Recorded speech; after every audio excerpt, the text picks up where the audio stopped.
And now it's time for an India Today world exclusive. And this doesn't just pertain to India. This is something that the world needs to watch. Remember, Imran Khan is currently at the United Nations in New York City trying to paint a picture of Pakistan as the victim and India as the aggressor and how the world has been unfair to Pakistan. Well, you're going to change your mind, even if you thought that, once you watch this special broadcast. India Today's special investigation team has exposed Pakistan's dirty nuclear secrets like never before, and this one is truly specific, viewer. High-resolution satellite images from Pakistan's Kahuta have been accessed by our team, which confirms the presence of a mysterious and disturbing new nuclear facility that remains outside the purview of global nuclear watchdogs. Take a look at this exclusive report by India Today's Ankit Kumar. He thinks nothing of spewing nuclear threats. In a year when the two countries came to the brink of war, the Prime Minister of Pakistan has been pushed by India's abrogation of Article 370 into plummeting to its true character, using the nuclear threat to make a political warning. Imagine this is mostly Imran's desperate rhetoric for his domestic audience. But you may also be wondering, does India need to worry at all? The difficult answer is yes. Remember, even on a good day, Pakistan is globally reputed to be one of the world's most irresponsible nuclear powers. When Pakistan made its first attempts towards producing a nuclear bomb by producing reactor-grade plutonium and enriched weapon-grade plutonium, it codenamed the operation Project 706, and the epicenter of its operation was this engineering research laboratory in Kahuta. Now known as the infamous Khan Research Laboratory, or KRL, after A.Q. Khan, the infamous father of its nuclear program and also the father of the Pakistan-China proliferation nexus. This is the same place where Pakistan built its first nuclear bomb and develops the Gauri missile. कि अगर हम यहाँ से button दबा दें, वो हमारा missile से मैन्युफैक्चरिंग सेक्शन था, वो हमने ये तैयारी की हुई थी कि अगर हम चाहते तो वहीं से मिसाइल फायर कर सकते थे और 5 मिनट में वो दिल्ली को उड़ा देती. This site is officially identified as a global threat. The International Atomic Energy Association calls this lab an illicit source of nuclear technology and a serious challenge to nuclear non-proliferation. Behind a fortress of total secrecy, what's happening at the Kahuta facility? That ominous question now has an answer. In a disturbing revelation, an India Today open source investigation has discovered that the construction of a new facility at this location has been completed. And this could very well turn out to be India's biggest national security concern. India Today's open source intelligence team analyzed high-resolution satellite images from Kahuta, and these images confirm the presence of a new facility at a distance of just 800 meters from the old laboratory building at Kahuta's Khan Research Laboratory. Take a close look at these satellite images. Notice how a piece of land has turned from an empty helipad in 2014 to a possible nuclear centrifuge facility this year.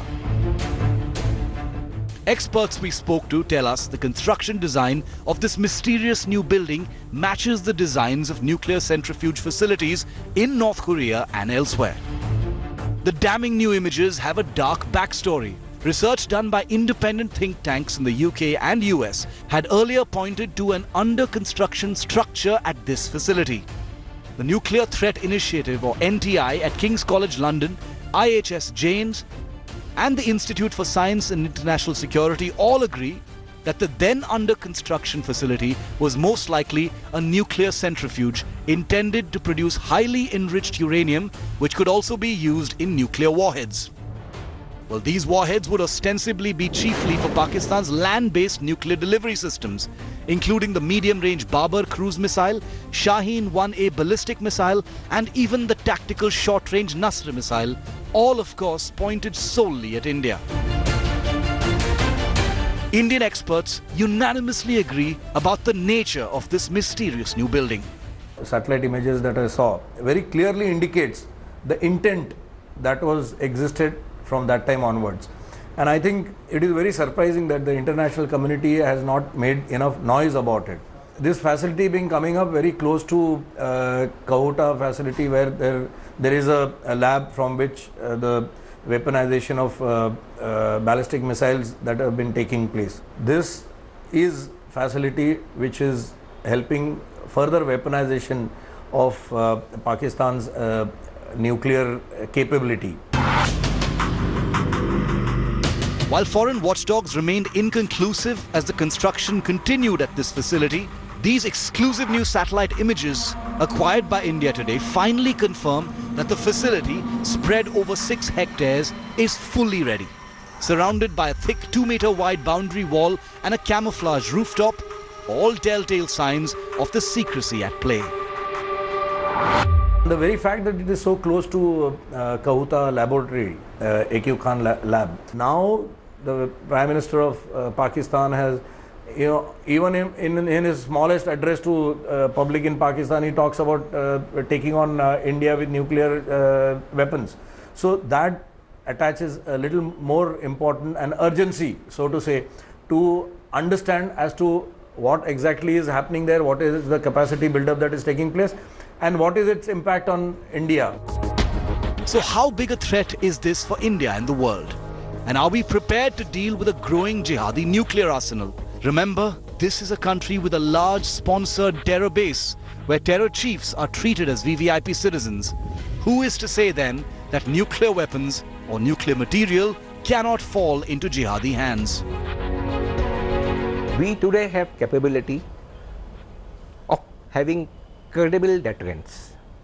Our ballistic missiles are capable of hitting very precisely beyond a distance of 5,000 kilometers as well.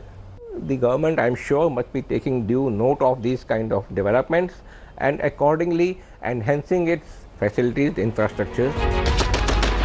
Pakistan has a civil nuclear program assisted by China. But shockingly, the Khan Research Facility is not under the global safeguards of the IAEA.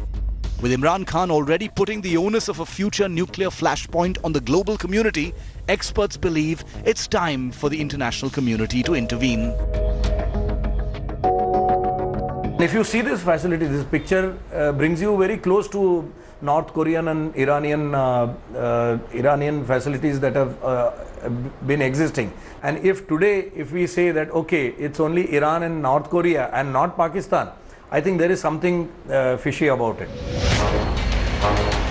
From the Balakot strikes to continuing ceasefire violation spots near the line of control, the Pakistan army and establishment have of late used the international media and humanitarian groups with embedded tours to present a narrative of victimhood. This building on your screen could well be the single biggest threat to peace in the subcontinent. The question now is, will these damning images be enough for international groups to force entry into this new facility?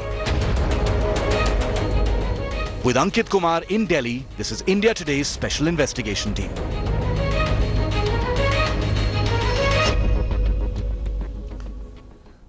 And remember, nobody has seen those pictures before. This is a world exclusive. You're seeing them for the first time. That finished facility that could be a nuclear centrifuge for plutonium and enriched uranium for Pakistan's warheads could be in those pictures you are looking at. And remember, this is 15 acres surrounded by a 2-meter thick wall that simply did not exist just a few years ago. There had been watchdogs who warned that the construction in progress in 2015, 2016 could result in a nuclear facility and a nuclear centrifuge. And now, India Today's Ankit Kumar has accessed high-resolution satellite photographs that nail conclusively that that is precisely what has happened. The world's worst fears about Pakistan have proven to be true. 15 acres of nuclear hell. And remember, none of this is under the watchful eyes and the safeguards of the International Atomic Energy Association, which means the world does not have any control over what happens in a place that is globally notorious for proliferation. Joining me live now, Ankit Kumar, India Today's special investigation journalist who has accessed these photos and got us this world exclusive. Also with me live, Dr. Manpreet Sethi, who's a distinguished fellow with the Center for Air Power Studies, Kamarchima, one of Pakistan's best known analysts and strategic affairs columnists. Ankit, I want to come to you first because these images are damning. And if I have it right, this is a facility that the world had its eyes on. Many institutions had noticed that something fishy was going on there. There was construction going on there, only 800 meters away from the main Kahuta laboratory, which was famous because of A.Q. Khan. And the world also said, many institutions said, that there is something dodgy going on here. The IAEA does not have a pair of eyes on this facility. Something notorious is going on here. Your pictures have basically confirmed that is precisely what has happened. Precisely. What we have done here is we have obtained high resolution satellite imagery to show that the concerns raised by some of the think tanks in US and UK are indeed true. You know, there has been buzz in the scientist community, international scientist community over past few years that Pakistan is, you know, constructing this new facility, what it is going to be. All of them agreed in principle that this looks like a nuclear centrifuge facility. Yes. Just 800 meters away from the infamous Khan Research Laboratory. Now, what we are showing here on our screen are the very first pictures of this ready, we cannot say functional because we have not been able to detect. But it's fully constructed. But it's fully constructed because we have not seen any smokes coming out, right? So it's fully constructed. And you know, if you have followed the developments post Balakot and post abolition of Article 370 in Kashmir, Pakistan has been using international community, international media to present a narrative that Pakistan is the new beacon of hope and humanity in the region. Yeah, and a victim. And a victim. Of India's aggression. That's India's aggression. Yes. These images show that the international community has missed something. Yeah. Pakistan is as big a threat as North Korea, as Iran, in terms of, you know, a nuclear problem that we may have in future. Tell me something, Ankit, just for clarity before I go to our other guests. Why is this facility not under IAEA safeguards? What is the reason for that? Because Pakistan is not a signatory of NPT. That is first. Pakistan has a declared civil, civil nuclear program. With China, With China. But those facilities are in Karachi, the Chashma nuclear plant. That is separate from this. This is a specific military facility. Yes. No civilian is allowed. You see the, you know, the security arrangements there. No civilian, even a Pakistani cannot go there. You know, if you talk to the, if you see the pattern of Pakistani establishment, Pakistani establishment has been trying to present an image that, you know, Pakistan is now a free place. Any international journalist can come and visit what is going on in Pakistan. Yeah.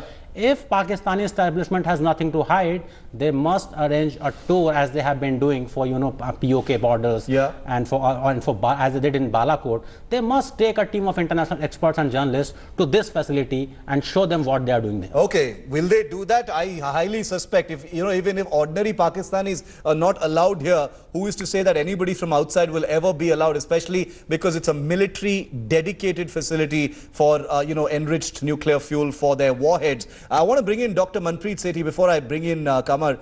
Dr. Sethi, what do you make of this? You know, at one level, it's not surprising at all. Pakistan has been a notorious proliferator. The North Korea, China, Pakistan axis is well known. The A.Q. Khan, proliferation axis is very well known. Are you surprised in any way that these satellite images confirm the world's worst fears, that something that began just as flat land in 2014 has quickly emerged as a nuclear enrichment, weapons-grade nuclear enrichment facility?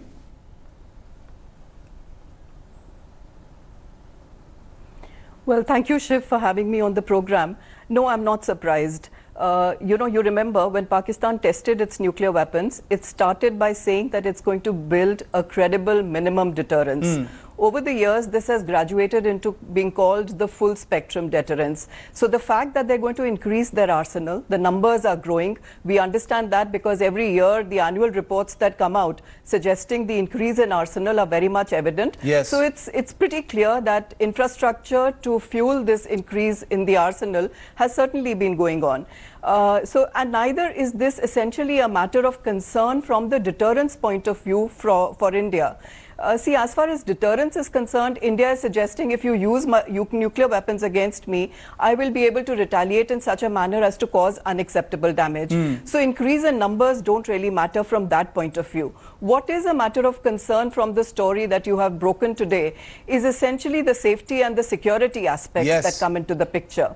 Given that there is an increase in nuclear infrastructure, the physical security of this infrastructure, as well as the possibility of an insider threat from these operational nuclear facilities, is certainly a matter of concern, not just for India, but at the global level. And you've pointed that out to say that globally, the world needs to take notice of this expanding infrastructure, largely from the terrorist point of view. The fact that Pakistan is an intersection of an expanding nuclear arsenal along with an increase in terrorist organizations, that is where the matter of concern lies for India and the world. Very, very well put, Dr. Sethi. Kamar Chima, you know, I'm not going to sit here and say that nuclear saber rattling favors one nation or the other. You know, we're all mature individuals. We know that in any nuclear war, there can be no winners or losers. Everybody is a loser. The enemy is to keep nuclear war at bay. But the point raised by Dr. Sethi is a very, very, very important one.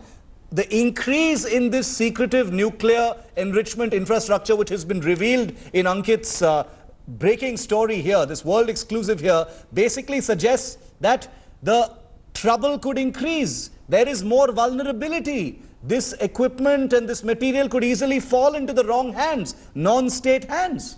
That is the problem in Pakistan, because none of this is under the safeguards, Kamar.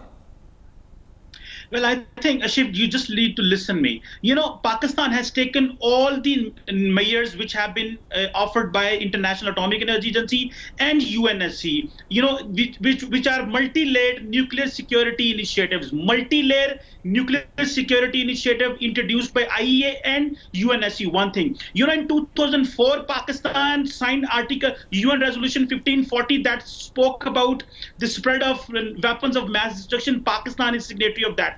There is no single incident of lost, theft, and unauthorized use of nuclear weapons in Pakistan. Recently, listen. Recently, UN Chief Yokio Amano, which passed last year, he came in Pakistan and the IEA, International Atomic Energy Agency, said Pakistan's nuclear program is the safe and secure, and we have permissive action link system that safeguards our nuclear assets. I think this is propaganda done by India and Afghanistan.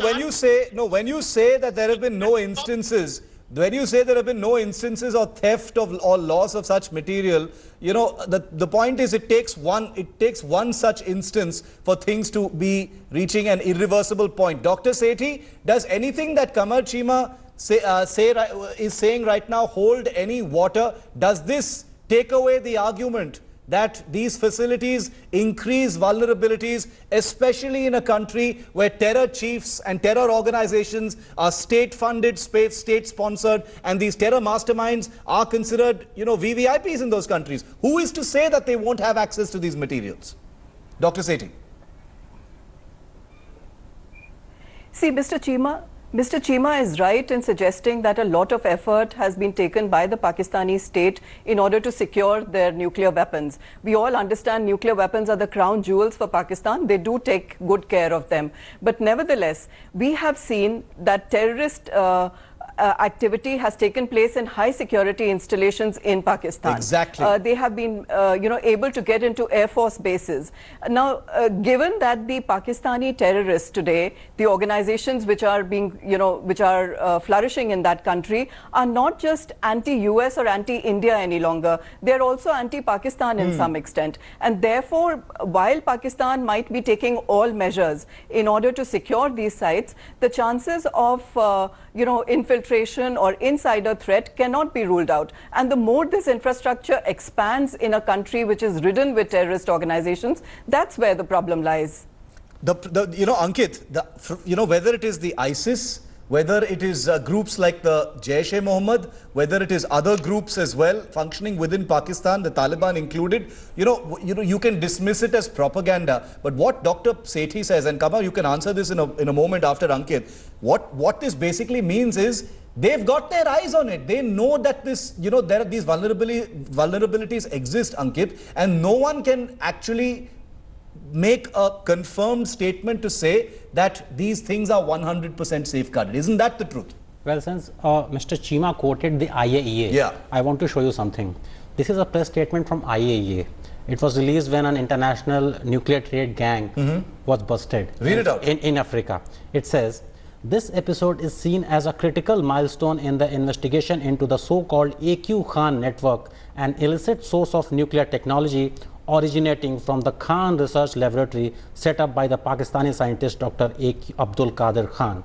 So this facility has been named by, and it goes on to say, the AQ Khan network, which operates in more than 30 countries and comprises several entities and individuals of different nationalities, is still reputed to be to present a serious challenge to the nuclear non-proliferation. So this is IAEA talking about this facility. So what are you talking about? IAEA happy with Pakistan's efforts to safeguard its nuclear facilities, Kamar? This is a report about proliferation. They've named this particular laboratory where we've revealed this new facility coming up as the world's worst headquarters of proliferation, if I can call it that. Come on. You know, Shiv, let me explain. You know, India has signed 2005 civil nuclear agreement with the United States. Now, India is aspirant to be the member of the export control regimes, including nuclear suppliers groups, Wassenger Arrangement, Australia Group. India wants to be the member of the nuclear, and some of it has become the member. Now, the point at this moment is that if the IAEA says that none of the Pakistani nuclear facilities in danger and whatever Pakistan has done is all safe, and whatever the measures we have taken there, the international law. You just heard from an IAEA report. IAEA is not saying that everything is fine. They're saying that the Kahuta laboratory is the most dangerous place as far as nuclear proliferation is concerned. So what you're saying is not true, Kamar. You can just check from Dr. Sethi that if the only country that is imbalancing nuclear non-proliferation or damaging nuclear proliferation is India, because of being aspirant of the nuclear export control regimes and because of the 2005 nuclear, US nuclear. Kamar, when it comes to proliferation, when it comes to responsibility, accountability and issues of proliferation, it is preposterous to compare Pakistan and India, especially when you compare the AQ Khan nexus and network and North Korea, China and Pakistan with India. Dr. Sethi, am I exaggerating when I say there is no comparison as far as responsibility and reputation for proliferation is concerned? No, Shiv, I think you're very right. And I would like to respond to the question which is being raised by Mr. Chima. Yes. India did not sign the nuclear deal. India earned the nuclear deal in 2005, and it earned its membership into the export control organizations because of the behavior. There is such a huge difference in the behavior of India and Pakistan on these issues that really there is no comparison on this, and I don't think we need to go down that route.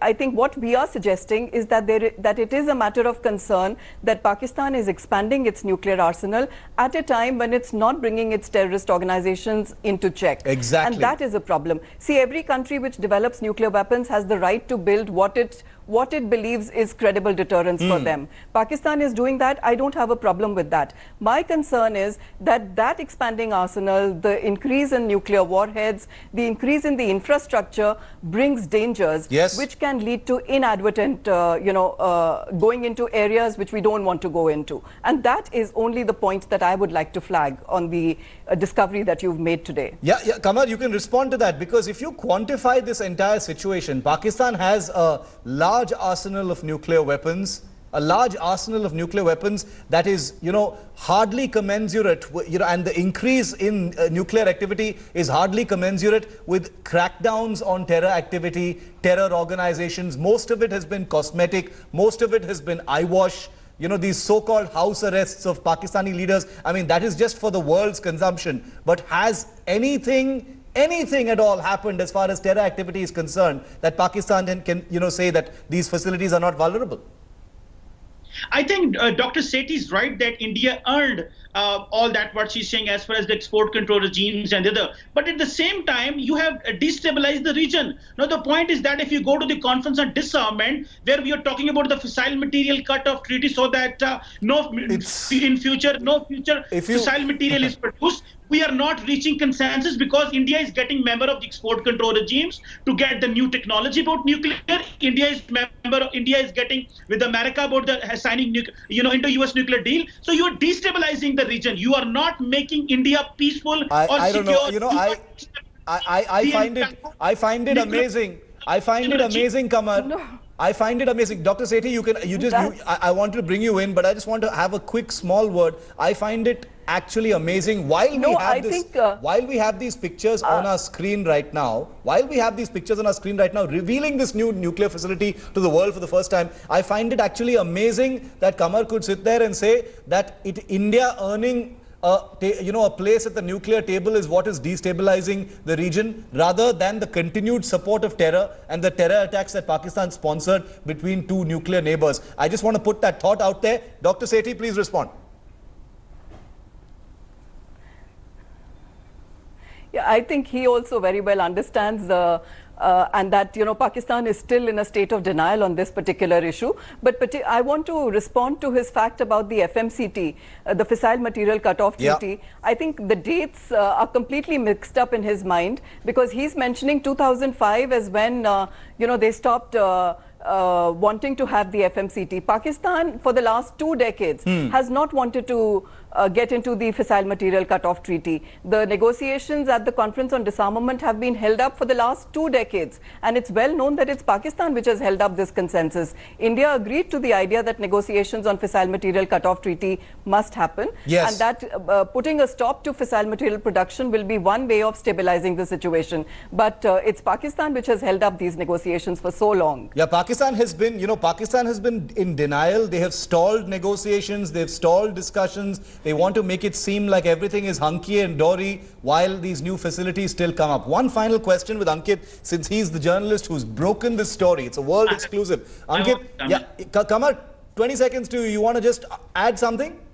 I'll give you a chance. Yes, one thing. As far as Ankit is saying, I think if there is something to come, that is to come from the Indian, IEA, International Atomic Energy Agency. And as far as Dr. Sethi is speaking, I think we have to generate a consensus in Conference on Disarmament. And I think when the countries have failed to agree that from where we have to count the nuclear material, we have agreed on this, that as far as the nuclear material is concerned, we need to look into this. The problem is, these are many noble thoughts, Kamar.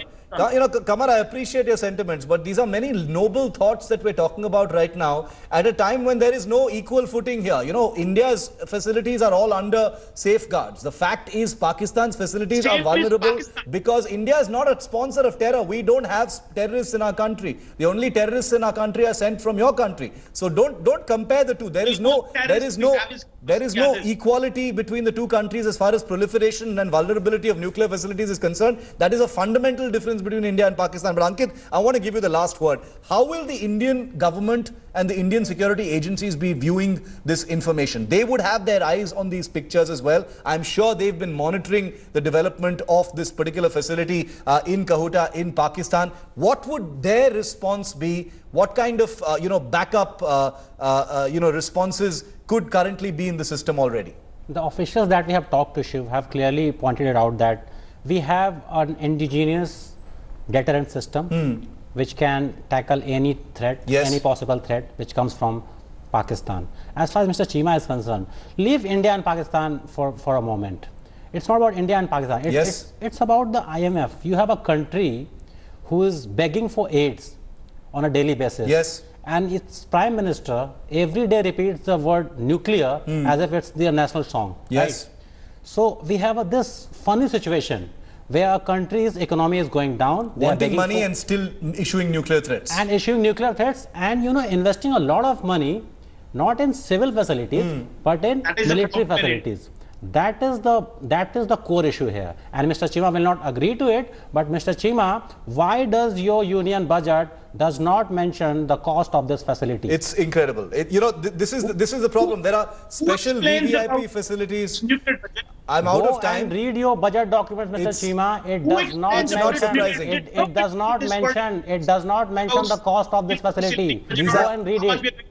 There are many things in Pakistan that are off paper, off the system, off the grid.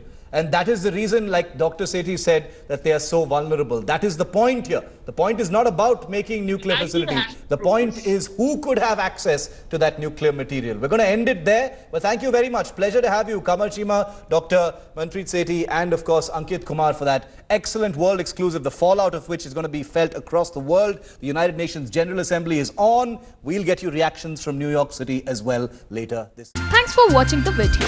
For more such news and updates, please like, share and subscribe to India Today. Also check out our other great videos from our channel. We know you would love to.